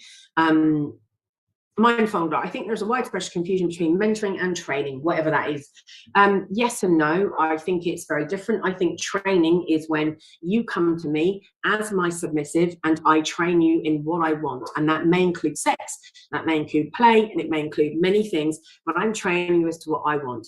Please, if you're a dominant, no offense, but fuck off with I'm training you for everybody and everything. No, you're not. You don't know how to, because you cannot. You are training that person to be your submissive. Fucking own that, because that pisses me off something chronic. Oh my God, who are you? God's gift to the whole of whatever. I want to train in the way I like things. When I'm speaking to dominant, they turn and say, I'm going to train you. And I go, sorry, you've been doing this for 5 years and I've been doing it for 40. You mean you want me to teach? You want to teach me how to please you? And please don't assume that I might not know some of those things. Let's have a conversation. So I'm a fucking nightmare. No wonder I haven't got a dominant. Jesus Christ. Can there be a crossover with tuition and mentoring? Yes, of course there can. It's about learning. Good luck to that, Dom. I know. Oh, God, no wonder I'm single. One of the issues we have is that Doms mentor Doms and only focus on technical skills. I really agree with this, Reva. Or manipulative techniques for getting what you want from your sub. There was a fucking... There was a workshop on how to gaslight in order to get you what you want, and they talked about how you use it. Anyone who went to that workshop, please think about your responsibility within BDSM. I think it's really important that you find a Dom who turns around and teaches about responsibility, moral responsibility, non-manipulative techniques, consent, and everything else as well. Or, and you said this as well, a very experienced sub doing that, which is very different to someone new who is potentially, not always, but potentially more easily manipulated. I agree with you. I would still prefer that that person saw a dominant to understand it, and also maybe they were with that dominant and this dominant has this sub who's very experienced, and so they do some of the mentoring together to get both sides of that coin. That's when I would feel much more comfortable doing that. For sure. I love Dom wanting to train me. Look, I understand you might want to educate me in the way you like things. I can't tell you the amount of Doms that I've turned around and said, no, this is how you suck a cock, and they go, fuck, I understand now. Cinders, that's so rude and very self-opinionated. Cinders, glad I'm not the only one who laughs out loud at people. It was internal, honestly, I'm not that. Actually, I am. Who am I kidding? I can see value in having the equivalent of supervision for tops. So can I. I make that point about hairdressers, about masseurs, about, I've got this weekend workshop that I've even written for people who have to listen to other people and work on things. I agree. Leon, laugh myself, yes, that part. Another predatory top did that recently to a bottom, ended up just being another dime a dozen consent violator. Oh, sorry to hear that. Ayrshire Adonis, I've helped people in the past, but never telling opinion, just offering them an alternative way to perhaps consider things. Scandi, thank you. I always perplexed about what people Doms meant by training. What they actually mean is, as you said, teaching how to please them. Tempest, preached it. Annoys the fuck out of me when Doms use the word training. It's more than what I want. It is. In my opinion, outside of top skills, bottoms make the best mentors. Look, I really agree with that, but I still think people should do it as a couple. And I think that's what you're agreeing to there, Reva, that the couple principle, like, you know, see a couple for both. I think it would be really good. But the problem is, even if you get supervision for tops, but even if you get supervision for tops, the problem is they're not going to pay for it. And how do you educate that person? What policing the police, are they a good one? Makes a difference. However, if you want to learn from someone, have a couple as a mentor. That's a really different thing as well. Racy says, I take Doms I'm mentoring on my personal sessions with me with full permission from the sub. That's really important, so they get the full spectrum, technique and dynamics, safety, consent. That's why I like mentoring, because it's more holistic for me. And I would also recommend, really importantly, Racy, that the sub has a chance to talk afterwards, to share. I'm sure you already do that, but to say from their perspective what it was like for them and what they felt went well and what didn't, and to give that reflection back to the other Dom who's being mentored, who's learning, and that makes a real difference as well. Oh, definitely, yeah. So they get, that's why I love couples as mentors. I think that's a much better idea for most people. I don't think supervision will ever happen. I mean, Jesus Christ, you know, as a therapist, legally, well, there is no legal, morally and ethically, according to ethics, according to governing bodies, you have to have a very low amount of supervision to be a therapist. It's, I can't remember if it's 3 or 4 hours a year. Some people say, oh, no, it's not. In some places, it's also X amount of supervision per client. But if you really look at the small print, that's often when you're in training, which is also slightly different. So I don't know. Look, how do you find someone? It's really hard. I don't think FetLife is the best place to do that. I think going locally, asking people is a really good idea.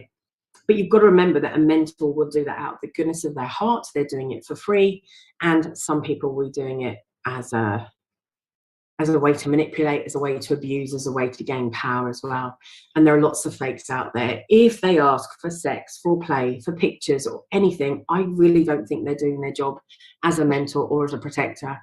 If they punish you or tell you off for things, they're not doing their job as a mentor. They're trying to manipulate you to get anything. Be skeptical about why somebody's offering. Question why somebody's offering. It's much better that you go and say, can I ask you to be my mentor, rather than just taking someone who says, I would like to be your mentor. Why? What the fuck? And it's really important to ask and make sure that you do get some kind of sense out of it. For me, anyway, you might disagree. Do you think you need to be an actual friend in a mentor scenario? No, not always. Do you know what? When my eldest went to do her English GCSE, my kids are quite clever. They are. And Darcy really knew she wanted to do English. It was really important to her. She now works in marketing, actually, and does online content and everything else as well. And journalism and English is a very big part of what she did. And she said, she came home and she said, well, I've got Mrs. So-and-so for English. And I went, oh, you don't like her, do you? She went, no, I don't. She said, but it doesn't matter. She's a fucking good teacher. And I went, cool, Darcy, you got that right. So you don't always have to like someone in order to learn something from them. People are very good at education sometimes. It doesn't mean they're good at the thing that they're doing. They're better at educating. It doesn't. So there's lots of things. Personally, anyone who offers says, well, to be a mentor is a massive red flag with everything being how it is. Yeah, I think if you go to someone, Will, I think that's what makes a real difference. I really agree with you on that one. Or someone says, have you thought about being mentored? Like, perhaps you'd like to talk to so-and-so. Don't make it me. I already have too many requests. But however, would I offer support to anybody with a bit of extra texting or whatever? Yeah, but you're probably not going to get a lot of time from me. My former mentor asked me, they felt I was trying to do it the right way, learn and not in it for sex. I'm a dom, biracial, cis male. They were a black femme dom. Look, I think there's a lot about race, colour, creed, religion, all of this that comes into that. Can you get, let's say you have, like you've turned around and said the way you've described yourself there, I'm a dom, biracial, cis male. The likelihood of you finding another dom, biracial, cis male who thinks the same as you do can be really complex and hard. So sometimes we need more than one mentor. Can I come to you about this in life? So you speak to somebody who's biracial about how to handle life, which is very different to then say, what about on the kink scene? What does this mean? So I think it's really important. And I really admire the fact that you've been to lots of classes. It's really important. Also, this isn't about you, Leon, so please don't hear it this way. Be careful of somebody who says they're doing everything right perfectly all the time, because no one gets it right. Do you know, one of the things when you're about to play with someone or something's going on, Jesus Christ, so ask them, what did you ever do when something went wrong? What's your plan for when something goes wrong? What's your technique or style when something is really a problem? If they say, nothing has ever gone wrong, I have no idea, you're in the wrong space. That's it. End of. Like, I'm sorry, I've had many things go wrong that's been my fault and somebody else's. So how do we do this? Look, there are lots of things you can look at. There are really good forms out there on how to be a mentor, especially within sexual, gender, color diversity. That's really fucking important for us to get into.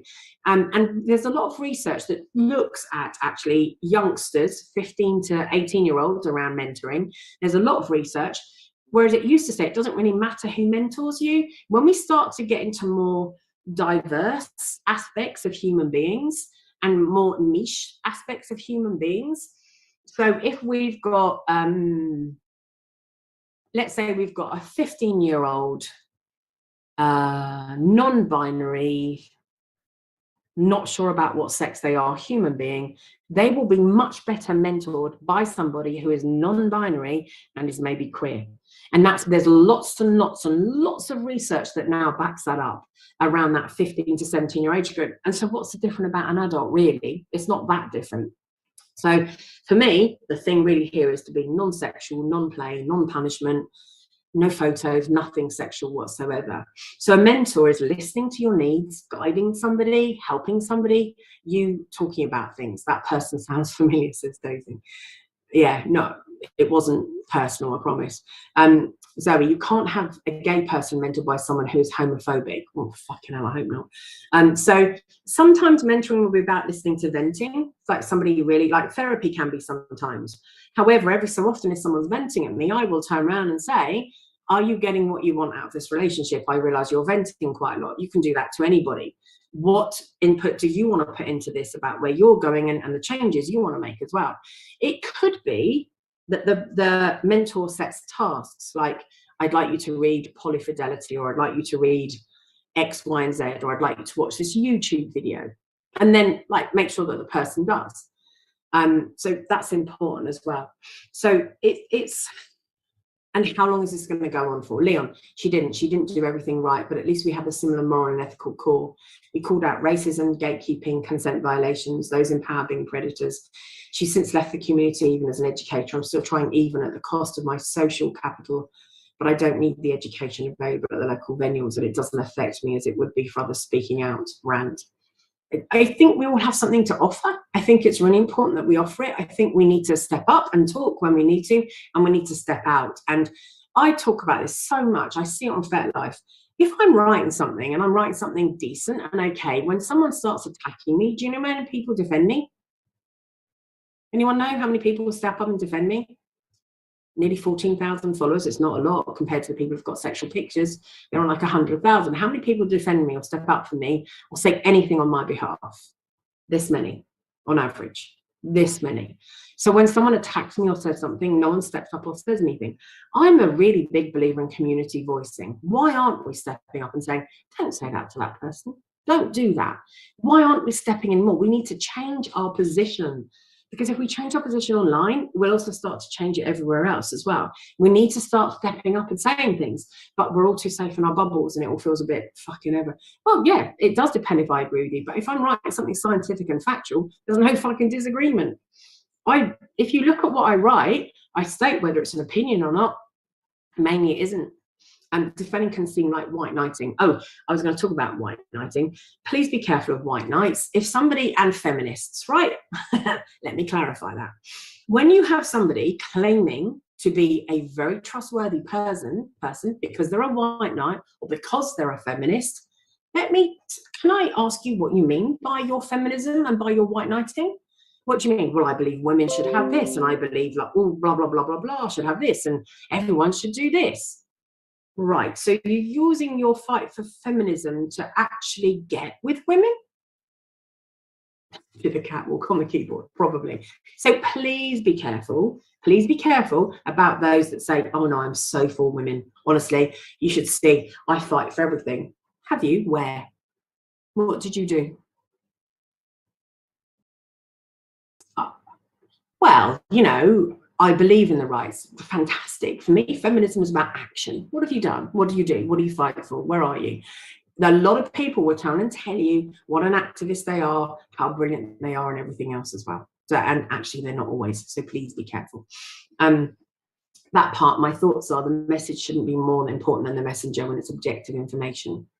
Yeah, I'm sure, but honestly, fuck me, I've had some horrific things said to me and very few people stand up. You don't have to, I'm capable of doing it for myself. Not everyone is.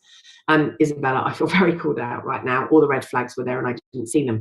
Listen, I say this all the time. I've written about this. Red flags are impossible to see because they're in a big red love heart. You cannot see red on red. Lust is red. Love is red. You cannot see red on red. So you have to look for texture, nuance, something else, and listen to that. I had my red heart glasses on, we all do. And Jerry says, sometimes red flags are camouflaged and can look hot. Exactly. Look, if anyone seems perfect and it all seems really sexy and really fun, go and talk to your mate or somebody who's really sensible and say, this all seems fucking perfect. Help me out here. Because it often is. As well as the individuals with red flags can be very good at hiding them. I agree. Right, I'm really aware and I'm really sorry that I haven't covered submissive self-care. I will put that on the list to do the first session next time. So I'll knock one off and I'll carry that one forward as well. Listen, I tell you what, 2020 is hindsight. We learn from hindsight. Write things down, have a look, really have a look. It's really important. It makes a difference. Hugs, Bella, you'll get there. Trust that gut instinct will come to me and I'll tell you to listen to it. It's hard, isn't it? It's really hard. But ask people, come to me, Bella, ask me. I don't care. I'll fucking answer you. I know you. Come and talk to me. Listen, I'm supposed to really know what the fuck I'm talking about. Do you know how many times I fall for shit? A lot. Because it's really hard to do for yourself. That's why we go to other people. Oh yeah, I have met a few self-proclaimed feminists who try and use it as a tool to have sex. Oh yeah, they do. I really believe in your rights. I think you find that your rights too. Feminism isn't really particularly just about women. It's about equality, egalitarianism. What the fuck do you mean by that? Interesting. Jerry, this house is planning a Manchester trip in July.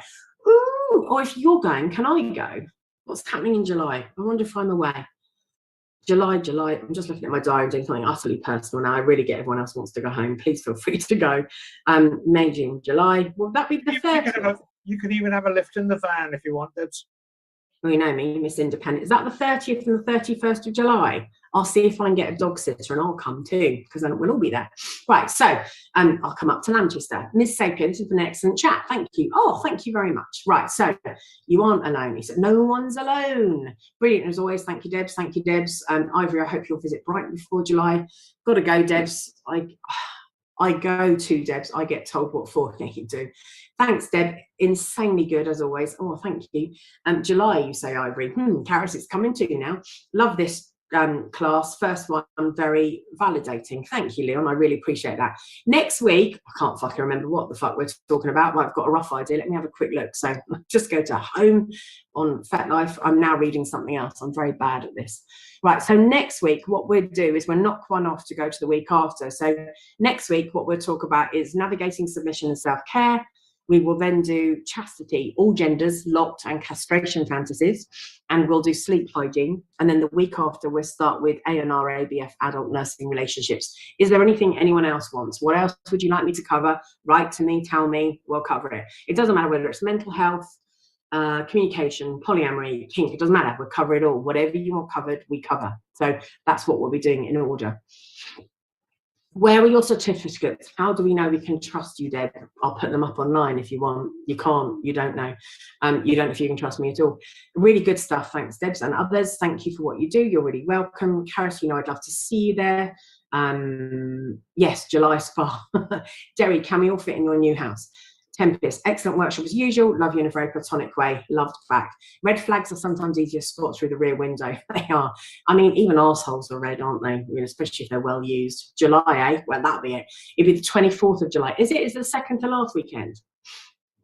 Because the last weekend in July is the 4th week, is it? Okay, I saw you do that. Right, so they indeed are done. Right, thank you. Yeah, like as I say, arseholes are very red. People are saying really nice things. Fantastic. Thank you, thank you, thank you, thank you. Thank you to you as well. Love this. Right, so if you want to come along next week, you're more than welcome. Thank you for saying all the lovely things. If ever you want to cover me, you don't have to. You can. I have a Patreon and I have a coffee known as the Kink Shrink on both. It doesn't matter if you pay or not. I don't give a shit. You are still welcome as many times as you want. Clapping and lovely things. Thank you. And by the way, well, not gone off. When we talk, some of us do know each other, and I appreciate it. Can seem really cliquey sometimes. Can I just say, when I started these workshops, I didn't know some of these people. So some of these people have come into a clique. A clique is something that's open to everybody here. The more you come, the more we get to know each other. That's the difference as well. You are wonderful. Oh, thanks. I'm not ready to walk out the door soon. Isabella, thanks. Lovely session. So thank you, thank you, thank you. How lovely. People saying lovely things. Oh my gosh, you had a huge personal light bulb moment. Oh, thank you. I'm really glad. I love those cliques everywhere they are. For the record, I can't wait till July to see your face. We'll do something beforehand, won't we? Right, so get my hot tub fixed next week so it'll heat up again. Right, thank you all very much for coming. I really must admit you've inspired writing. Thanks, I think. Thank you very much. Love you all. Please come back. Come back. Sorry for late. This has been a lovely workshop and I'll definitely be back. Oh, thanks, Reva. I just want you to know, Reva, I don't really know you. I read your writings. I think a lot of your writings, and I really appreciate your brain when you write. I find your writing inspiring often, and I would recommend anyone read your writing. And I know you've had a tough time with it personally recently, and I really want to know that part of what I said is like when some people show one half of themselves to one half and one half of themselves to another, that half often get blamed, and that's really complex too, and it isn't always so. It's not a clique, it's people who've taken the opportunity to get to know each other. And yes, that's very true. Picking on cliques, I didn't know anyone here when I first joined, but now I rarely miss a session. Oh, thanks. Bonsoir, au revoir. Deb's hot tub, yeah, right. I know it is working again now. Right, so thank you. We do a wanker wave at the end. I'll see you all next week. If you want to come, please share. Let's get people to come and learn, because hey, even if I don't show you my certificates, aren't I fucking wonderful? Right, see you later. Bye.